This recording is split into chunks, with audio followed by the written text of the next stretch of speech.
ओम सोनी जी, राधे राधे महाराज जी। महाराज जी, क्या भगवान अपने भक्त के लिए अपने नियम बदल देते हैं? जी, जरूर बदल देते हैं। अपना प्रण झूठा करके अपने भक्त की बात को सत्य करते हैं, अपने नियम को हटा करके भक्त की बात को पूरी करते हैं। भगवान सत्य संकल्प हैं। जैसे उन्होंने नियम लिया दुर्योधन और अर्जुन के सामने, एक तरफ हमारी सेना रहेगी और एक तरफ मैं जिधर रहूंगा प्रण करता हूं, हाथ में अस्त्र ग्रहण नहीं करूंगा। दुर्योधन ने सोचा, जब अस्त्र ही ग्रहण नहीं करोगे तो तुम्हारे को रख के क्या, युद्ध में तो मुझे अस्त्र युक्त महान बल प्रदर्शन करने वाला योद्धा चाहिए। तो भगवान ने अक्षोणी सेना दे दी, नारायणी सेना, और अर्जुन ने भगवान को स्वीकार किया। भगवान का प्रण था, मैं महाभारत युद्ध में अस्त्र ग्रहण नहीं करूंगा। लेकिन एक लीला घटी, इसमें भगवान ने अपने प्रण को विसार कर भीष्म जी के प्रण की रक्षा की। संपूर्ण महाभारत के शिविरों में सूचना बिजली की तरह दौड़ गई कि भीष्म पितामह जी ने 5 बाण निकाले हैं, कल 5 पांडवों का वध निश्चित है। दुर्योधन ने ऐसा प्रेरित किया तो भीष्म जी ने संकल्प कर लिया। भीष्म प्रतिज्ञा सुनते ही हाहाकार मच गया पांडवों के शिविर में। द्रौपदी जी भगवान के समीप आई और प्रणाम करते हुए कहा, केशव, क्या तुम्हारे होते हुए मेरा सुहाग उजड़ जाएगा? तो भगवान ने कहा, असंभव, संभव ही नहीं हो सकता। बोले, संभव तो हो गया। भीष्म प्रतिज्ञा प्रसिद्ध है और भीष्म जी ने प्रण किया है कि कल मैं अगर जीवित रहा तो 5 पांडवों में से मारूंगा इनको। तो भगवान ने कहा, मारने योग्य ही नहीं रहेंगे। अगर उन्होंने ये बात कही है तो मारने योग्य ही नहीं रहेंगे। चलो मेरे साथ चलो।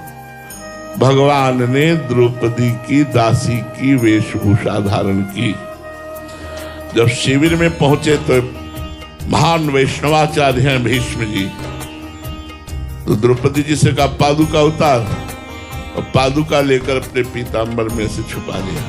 बोले, जा नंगे पैर जा, क्योंकि एक महावैष्णव के चरणों में जा रहे, जाके तो घूंघट करना और दंडवत करना। द्रौपदी जी गई और दंडवत की। भीष्म जी ने समझा दुर्योधन भी प्रण दिला के गया है, उसी की पत्नी आई होगी प्रसन्नता के कारण दंडवत करने। उसका सौभाग्यवती हो। यही सुहागिन स्त्रियों को वरदान दिया जाता है।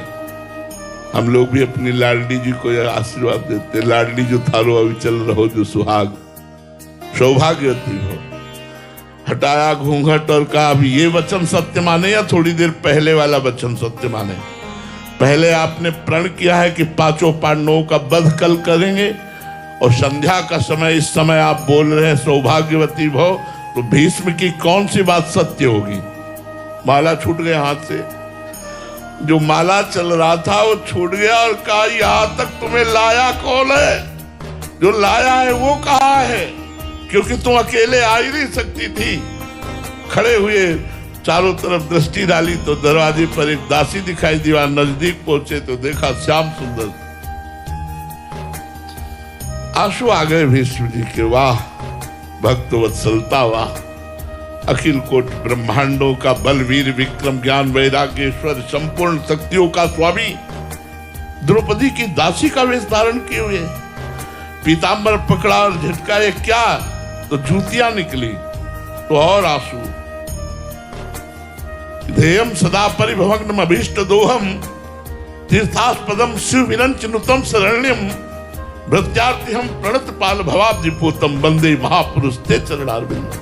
जिनके चरणों का ध्यान देवादिदेव महादेव शंकर और ब्रह्मा आदि करते हैं, वो द्रौपदी की पादुका लिए दरवाजे पर खड़ा है। उन्होंने कहा, बेटी, जिसका रक्षक ये होता है, हम क्या काल की भी ताकत नहीं कि उसका सुहाग उजाड़ सके। भगवान की तरफ देखा और कहा, मेरा प्रण भंग किया ना तो मैं गंगा पुत्र नहीं कहलाऊंगा यदि कल युद्ध में तुमसे तुम्हारा प्रण न तोड़वा दूं। तुमने प्रण किया है कि महाभारत में मैं अस्त्र नहीं ग्रहण करूंगा तो मैं गंगा पुत्र शांतनु पुत्र भीष्म नहीं कहलाऊंगा यदि तुमसे अस्त्र न ग्रहण करवा लूं। भगवान हंसती और कहा, अपने भक्ति के लिए अपना प्रण छोड़ना मेरे लिए कौन सी बड़ी बात है।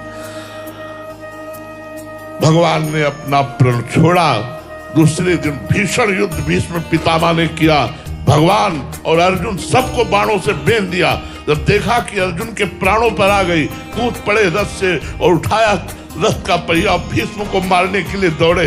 बोले, बस बस बस, यही देखना चाहता था कि अपना प्रण छोड़ते हो कि नहीं। इतने में सामने शिखंडी को कर दिया गया।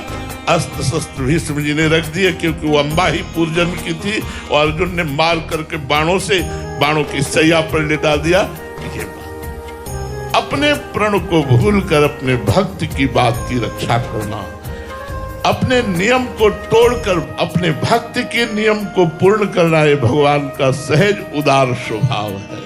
हमारे भगवान ऐसे भक्तों से प्यार करते हैं।